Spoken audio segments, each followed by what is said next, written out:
Hello friends, मैं देवराज आप सभी का यूनिक एड पॉइंट पर स्वागत करता हूं।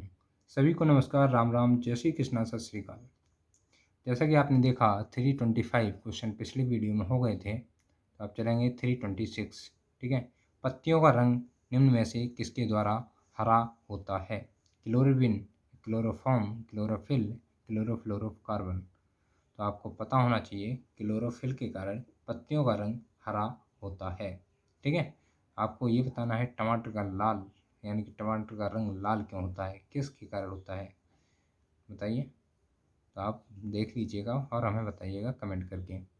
आपको बता दें कि मैं कमेंट का भी आपके जवाब देने के लिए तैयार हूँ अभी। ठीक है। तो आप कमेंट करके जो भी पूछेंगे उसका आपको जवाब अवश्य ही मिलेगा। ठीक है। अगला है पर्यावरण एक स्रोत है अधिगम का, औषधि का, ऊर्जा का, उपरोक्त सभी। तो यहाँ पर पर्यावरण जो है अधिगम और औषधि ऊर्जा का तीनों का ही स्रोत है। ठीक है, डी हो जाएगा ऑप्शन, उपरोक्त सभी। अगला है पौधे प्रकाश संश्लेषण द्वारा भोजन बनाते हैं। प्रकाश संश्लेषण क्रिया में निम्न तत्व आवश्यक होते हैं। कौन कौन से तत्व आवश्यक होते हैं? तो यहाँ पर दे रखा है ऑक्सीजन, जल, सूर्य का प्रकाश एवं पर्णहरित। ऑक्सीजन शर्करा, सूर्य का प्रकाश एवं जल। कार्बन डाइऑक्साइड, जल, सूर्य का प्रकाश एवं पर्णहरित। कार्बन डाइऑक्साइड, शर्करा, जल एवं सूर्य का प्रकाश। तो सारे ऑप्शन एक जैसे ही लग रहे हैं, पर आपको ध्यान देना है पौधे प्रकाश संश्लेषण के बारे में पूछा है तो आपको पता होना चाहिए कार्बन डाइऑक्साइड जो है पौधे लेते हैं, जल भी लेते हैं, सूर्य का प्रकाश और पर्णहरित। ठीक है, यहाँ पर इसलिए हो जाएगा। शर्करा किसी किसी में लेते हैं, किसी किसी में नहीं लेते हैं, तो ये नहीं होगा। ठीक है, शर्करा वाला तो बिल्कुल नहीं होगा। ऑक्सीजन अकेली नहीं लेते हैं। ठीक है, तो कार्बन डाइऑक्साइड यानी कि कार्बन प्लस ऑक्सीजन। ठीक है, जल, सूर्य का प्रकाश और पर्णहरित। ठीक है, ये हो जाएगा ऑप्शन सी। अगला है शांत घाटी जिसे राष्ट्रीय पार्क का दर्जा प्राप्त है स्थित है कहाँ? तो केरल में, जम्मू कश्मीर में, तमिलनाडु या पश्चिम बंगाल में। तो आपका आंसर हो जाएगा डी यानी कि केरल में है। ठीक है। अगला दिया है आपका निम्न में से किस गैस के कारण पत्तियों का सिकुड़ना, पत्तियों का गिरना तथा आकार में छोटा होना पौधों में पाया जाता है? सल्फर डाइऑक्साइड यानी कि SO2, CO carbon monoxide, NO यानी कि नाइट्रोजन मोनोऑक्साइड। इनमें से कोई नहीं। ये आपकी फुल फॉर्म भी हो गई। SO2 यानी कि सल्फर डाइऑक्साइड, अगर CO2 लिखा होता तो कार्बन डाइऑक्साइड हो जाता।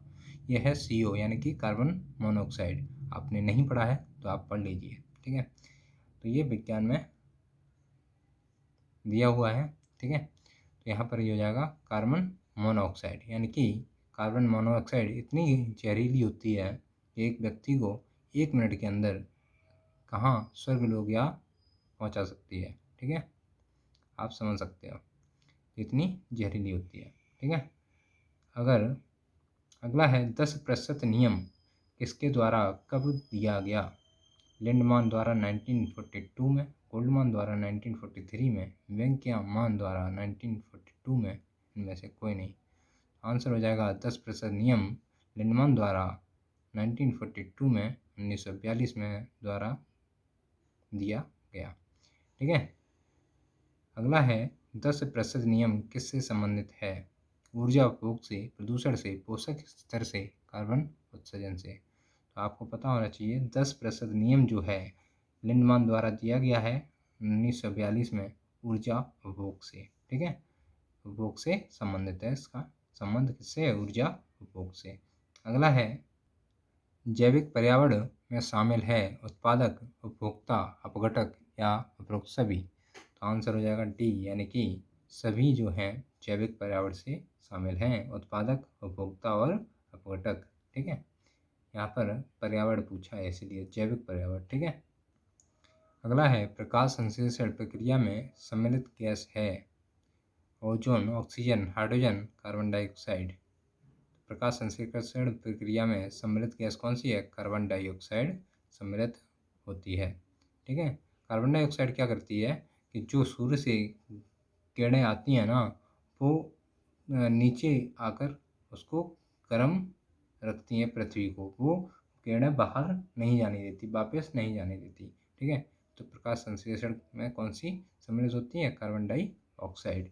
ठीक है, अगर कार्बन डाइऑक्साइड नहीं होगी ना पृथ्वी पर तो सुबह देखा जाएगा कि कोई व्यक्ति जमा बैठा है, ठीक है। ऑक्सीजन का लेवल बढ़ जाएगा और कार्बन डाइऑक्साइड क्या करती है, हमारे वायुमंडल को गर्म रखती है, ठीक है। तो आपको पता पड़ गया। अगला है प्रक्रिया जिसके द्वारा पौधे प्रजनन करते हैं कहलाती है। प्रकाश संश्लेषण, बाष्पीकरण, संघनन या परागण। आंसर हो जाएगा डी यानी कि परागण, ठीक है। प्रक्रिया परागण द्वारा पौधे प्रजनन करते हैं कहलाती है परागण, ठीक है। अगला है टेडपोल किसके जीवन की प्रारंभिक अवस्था है। मेढक, मछली, टारपीडो या ध्रुवीय भालू। आंसर हो जाएगा ए यानी कि मेढक टेडपोल जीवन की प्रारंभिक अवस्था है। अगला है प्रकाश संश्लेषण क्रिया में पादपों द्वारा वातावरण से कौन सी गैस अवशोषित की जाती है। ऑक्सीजन, नाइट्रोजन, कार्बन डाइऑक्साइड, जल वाष्प। आंसर हो जाएगा सी यानी कि कार्बन डाइऑक्साइड। अगला है कीट भक्षी पादप जिस मृदा पर उगते हैं उसमें कौन सा तत्व नहीं होता। Nitrogen, carbon, sulphur, potassium. Answer हो जाएगा ए यानी कि नाइट्रोजन। अगला है निम्न में से कौन सी खाद्य श्रृंखला क्षारीय मैदान की नहीं है। कीट, मेढक, सांप, खरगोश, लोमड़ी, शेर, प्लावक मछली, व्हेल या चूहा, सांप, गिद्ध। आंसर हो जाएगा सी प्लावक मछली, व्हेल जो है खाद्य श्रृंखला क्षारीय मैदान की नहीं है। ये जो काय में पाई जाती हैं, तालाब में पाए जाते हैं, ठीक है। ये कीट, मेढक, सांप जो होते हैं बाहर पाए जाते हैं घास पर। खरगोश, लोमड़ी, शेर ये भी घास पर। चूहा, सांप, गिद्ध ये भी घास पर या फिर मैदानों में, ठीक है। ये मैदान दे रखा है क्षारीय मैदान, ठीक है। ये अम्लीय मैदान में पाए जाते हैं, तो ये देख लेना। अम्लीय भी हो सकता है, क्षारीय भी हो सकता है, ठीक है। क्वेश्चन दो तरीके के हो सकते हैं। अगला है निम्नलिखित में से कौन सा ऊर्जा का वैकल्पिक स्रोत है। लिथियम, बैक्टीरिया, सोडियम लैंप, जल ऊर्जा, एलईडी। आंसर हो जाएगा सी यानी कि जल ऊर्जा जो है वैकल्पिक स्रोत है, ठीक है, बाकी ये नहीं है। अगला है क्लोरोफिल में पाई जाने वाली धातु है। मैग्नीशियम, कोबाल्ट, लोहा, निकेल। क्लोरोफिल में कौन सी धातु पाई जाती है, आप बताइए। आंसर हो जाएगा मैग्नीशियम यानी कि क्लोरोफिल में पाई जाती है। अगला है किसी प्रभाषिक भौगोलिक अवस्थिति में ही विशिष्ट उपस्थिति की पारिस्थितिकी अवस्था को कहते हैं। संकटग्रस्त, पैंडेमिक या संधारणीय या एंडेमिक। आंसर हो जाएगा डी यानी कि एंडेमिक, ठीक है। अगला है निम्नलिखित में से कौन सा एक से अधिक पौष्टिक स्तर का सदस्य है। कौन सा है बताइए। सांप, टिड्डा, प्लवक या मानव। आंसर हो जाएगा सी यानी कि प्लवक, ठीक है। अगला है निम्न में से कौन सा एक मृदाखोर नहीं है। मशरूम, गिद्ध, दीमक और केंचुआ। बताइए कौन सा मृदाखोर नहीं है। तो मशरूम आपकी मृदाखोर नहीं है। गिद्ध जो है दूसरों को मार कर खाता है ना, मृदाखोर है। दीमक भी और केंचुआ भी, ठीक है। तो आंसर हो जाएगा ए मशरूम। अगला है एक दूसरे से यानी कि आखिरी है एक दूसरे से जुड़ी जटिल खाद्य श्रृंखला कहलाती है। खाद्य जाल, खाद्य नेटवर्क, जैव भार का पिरामिड, पौष्टिकता का स्तर। देखिए food web, food network, pyramid of biomass या ट्रॉफिक लेवल। बताइए आंसर हो जाएगा खाद्य जाल। ये क्वेश्चन आप पहले कर चुके हैं, ठीक है। तो ये वीडियो यहीं तक छोटा सा छोड़ देते हैं क्योंकि अगली यूनिट आपकी चलेगी वो है पर्यावरणीय संकट, ठीक है। 4th यूनिट में मिलते हैं आपसे, ठीक है। तो वीडियो के अंत तक बने रहने के लिए आपका बहुत बहुत धन्यवाद। आपने सब्सक्राइब नहीं किया है तो आप कर लीजिए, ठीक है, कर लीजिए सब्सक्राइब आपने नहीं किया है, ठीक है। लाइक भी कर दीजिए जिससे कि हमें बूस्टर पावर मिल जाए, ठीक है। लाइक ये हमारे लिए बूस्टर का काम करता है, ठीक है।